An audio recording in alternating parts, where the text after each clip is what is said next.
Ankazi yesa muyaya. Uli ngati dontho la mame lolendewera kusonga la tsamba. Ufana ndi madzi a msinje omwe sabwerera ukuwachoka. Uli chimodzimodzi dzira la nkhuku likati pulumuku m'manja pansi phwa. Chiphadzuwa chinali cholodzerana patsidyapo chija tinachinyamudzana wakumakonyombe poti kachepa nakayenda. Owalangidzana alipo zawo makhalidwe osinthasintha amuna anthumba mwawo koma mkutu mwawo munali phula. Anakabyala chawo chinangwa kunkhazi odzichemerera kulibe Mulungu. Oyima pachulu nalengeza moyo uwu nayamba mwangozi anyani pososoka bweya namawero muka nkudusa kwa dzilumika.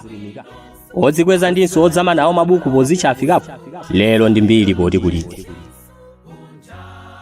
Ankazi yesa muyaya anyamata okhwefula mabuluku odzimangirira cheni ngati agalo olusa zipewa atavala chozondoka kwina kundudu zachamba phwepwepwe. Ankatafikapo polemedwa ndi udindo wa dziko.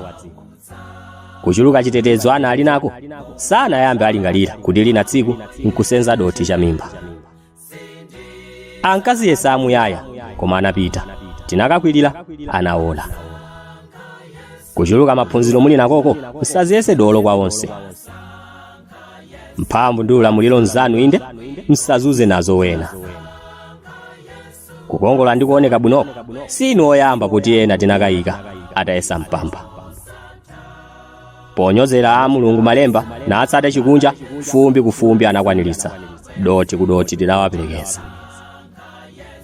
Muli nawowo si wanu ngobwereka.